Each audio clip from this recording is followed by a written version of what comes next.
Welcome to the Stoic YouTube channel. Today you are going to learn 8 powerful Stoic laws to become mentally unbreakable. There's a reason the ancient philosophy of Stoicism keeps rising from the ashes of time. When empires fall, markets crash, and illusions die, Stoicism remains. It was never about marble statues or cryptic riddles. It was about becoming unbreakable. We live in an age of comfort, distraction, and emotional volatility. We're overstimulated, overfed, and overwhelmed. The more modern life promises ease, the more our inner strength decays. In such a time, what we need is not more hacks or dopamine hits. We need ancient fire. We need the brutal simplicity of Stoic law. This is not a self-help video. This is a war manual for the soul. The Stoics believed that life was not meant to be survived, but sharpened against. Every day, a forge. Every setback, a whetstone. Every pain, an invitation. Their steps ahead are not soft. They are steel. Each law is a blade, designed to cut through weakness, illusion, and dependence. They were forged by warriors of the mind, Marcus Aurelius, Epictetus, Seneca, and Cato. And now, they're for you. This is your wake-up call. You've been lied to. Life won't get easier, but you can get stronger. This is how. Law 1. Embrace discomfort like a friend. Discomfort is a forge. It is the crucible in which the raw ore of our spirit is melted, hammered, and refined. In a modern world built around comfort, the Stoics knew something we'd forgotten. You can't grow stronger without pain. Seneca wrote, "A man is not to be feared if he has backed away from every challenge. He is to be feared if he has faced them all and still walks forward." That is the Stoic path. Not to avoid hardship, but to walk toward it. Today, comfort surrounds us: warm beds, food on demand, endless entertainment. But beneath that ease grows weakness. Our ancestors knew hunger. They walked miles, lifted burdens, and lived with uncertainty. They developed resilience through necessity. If we are to build inner strength, we must deliberately reintroduce discomfort. Controlled discomfort is voluntary hardship. It's taking cold showers, not for the thrill, but for the training. It's choosing the stairs when the elevator beckons. It's fasting when the refrigerator is full. Each choice sends a signal to the brain. I do not need comfort. I am strong without it. Consider a modern man training for a fight. He willingly steps into the gym, battered and bruised by sparring partners, not because he enjoys pain, but because pain is the language of preparation. When life finally punches him in the face, it won't be the first time. The Stoics practiced this daily. Seneca advised, "Set aside a certain number of days, during which you shall be content with the scantiest fare and coarse dress, saying to yourself all the while, 'Is this the condition I feared?'" It was a drill, living poor while rich, preparing the soul for loss. Discomfort expands our capacity. The first cold shower is shocking. The 10th is tolerable. The 20th feels like nothing. What changed? Not the temperature your mind did. That's the power. Your body adapts to hardship, and so does your mind. In relationships, discomfort comes in setting boundaries. In careers, it's asking for what you're worth. In healing, it's confronting the wounds you'd rather bury. Discomfort isn't just physical. Emotional discomfort, facing shame, rejection, fear is where real growth happens. The Stoic doesn't run from this.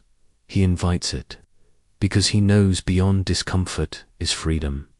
The freedom to act without fear, to speak truth, to walk alone, to be sovereign, trained with discomfort. Befriend it. It is the only teacher that doesn't lie to you. Law 2. Stop being owned by your emotions. We are emotional creatures. But the Stoic separates feeling and emotion from being ruled by it. Emotions arise, unbidden. They aren't the problem. The problem is the chain reaction. Emotion gives story, gives action. Imagine someone cuts you off in traffic. Anger flares. You shout. You swerve. But stop. What really happened? Someone moved their car. You chose the story. They disrespected me. That story triggered rage. Then your body obeyed. The Stoic severs that chain. He who angers you conquers you, said Epictetus. If your mood is a puppet pulled by others, you are not free. You are enslaved. Marcus Aurelius, emperor of Rome, faced betrayal, war, and plague. Yet his writings remain calm, reflective. Why?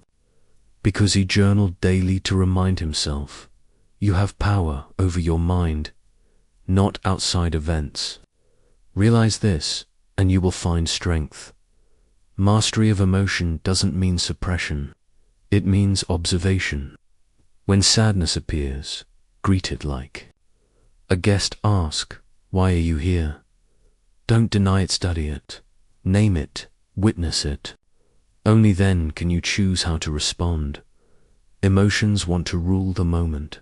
The Stoic delays action, he creates space. In that space is freedom. For example, jealousy. It whispers, they have more than you.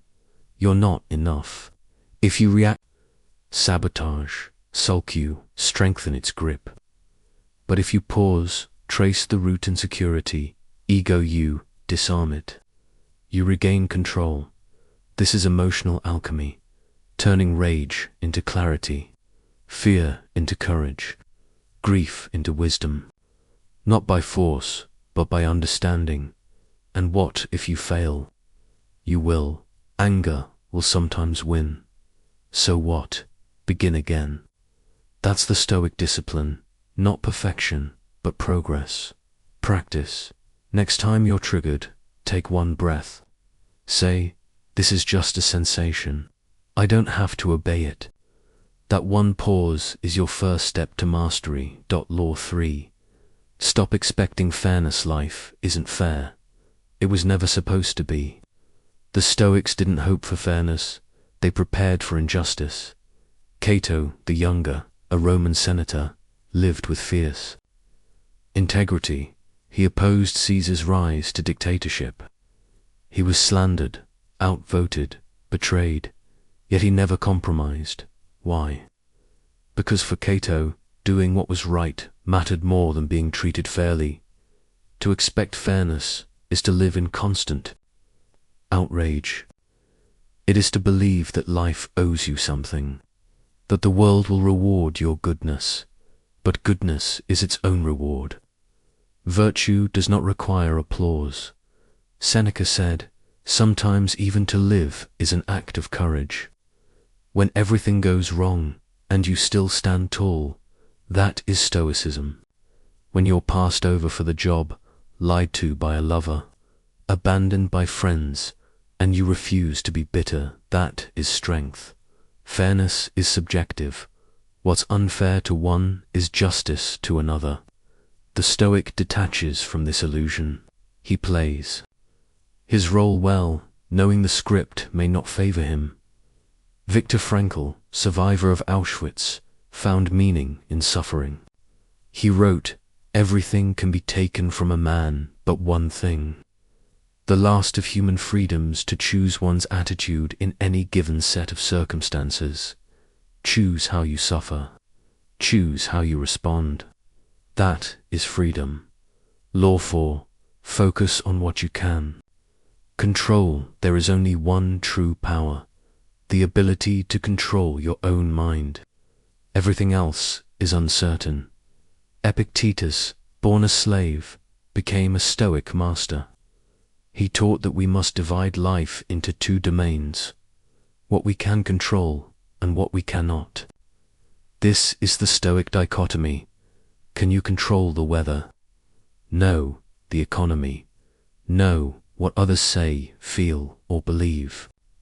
No, but you can control your response, your focus, your habits, your values.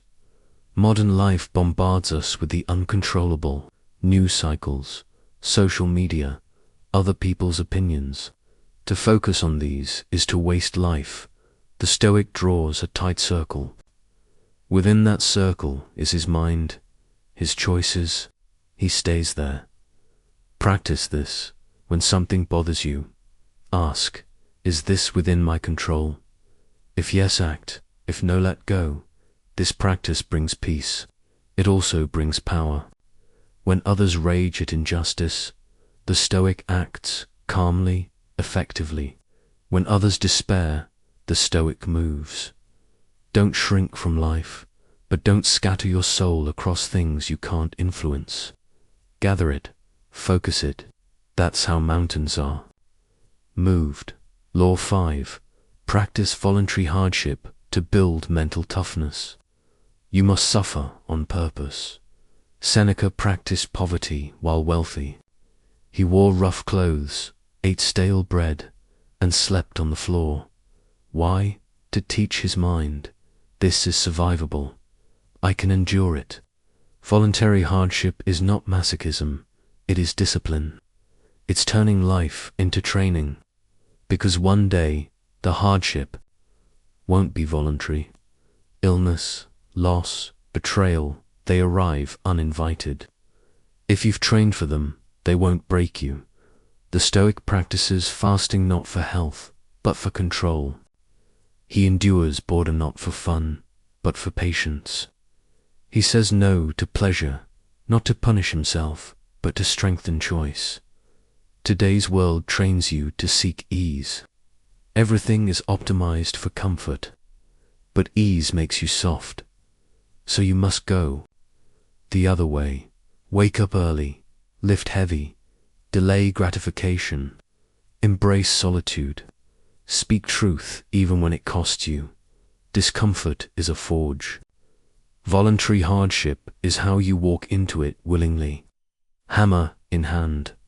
Law 6. Detach from outcomes. You don't control the result, only your effort. The Stoic understands this. He works with excellence, but lets go of reward. This is detachment, not apathy, but trust. Trust that doing the right thing is enough. That process is more important than result. Why? Because the world is chaos. You can do everything right and still lose. If your happiness depends on outcomes, you will be a slave to chance. The Stoic focuses on intentional action. He writes the book not for bestseller lists, but to write honestly. He trains not for medals, but to master the body. Detachment is freedom. It means you win even when you lose, because you showed up fully. You gave your best, and paradoxically, this makes you more likely to succeed, because you're not tense, you're not desperate, you're immersed in the moment. Live like this, all in, but not attached, purposeful, but not possessive. That's the Stoic path. Law 7. Embrace death. Live with urgency, memento mori. Remember, you must die. The Stoics kept death close, not to be morbid, but to be awake. Marcus Aurelius wrote, "You could leave life right now. Let that determine what you do, say, and think." Most people live like they have forever. They waste time, delay love, postpone dreams. Death cuts through that illusion. When you remember death, you stop arguing over nonsense. You forgive faster. You pursue what matters. Seneca said, "It's not that life is short, but that we waste much of it." The Stoic wakes up with this awareness. Every hour counts. Every word spoken is chosen. Don't fear death. Let it fuel you. Let it strip away distraction. Let it push you toward boldness. You don't know how many pages are left, so write like this chapter might be your last. Become fireproof. When you walk through the world as a Stoic, you are no longer at the mercy of its chaos. Your worth doesn't rise or fall with praise. Your peace is not held hostage by other people's moods. Your power is internal, and that means it cannot be taken from you. This isn't philosophy for armchairs. It's a battlefield manual. You've now been handed the tools, the armor, the weapons. The 8 Stoic laws aren't just ideas, they're a discipline, a training ground, a new operating system for your mind. You've learned to embrace discomfort like a friend, master your emotions without being numb, let go of fairness and keep your integrity. Focus on your actions, not the chaos. Train through hardship. Before hardship trains you, detach from outcomes and fall in love with the process. Walk with death on your shoulder to live with urgency. And above all, choose virtue over validation. That's the Stoic code. Not just for men in togas or emperors of Rome. For you, for now. In this burning, broken, beautiful world, be a flame that does not flinch in the wind. Your life is your practice. Make it worthy of the last breath you'll ever take.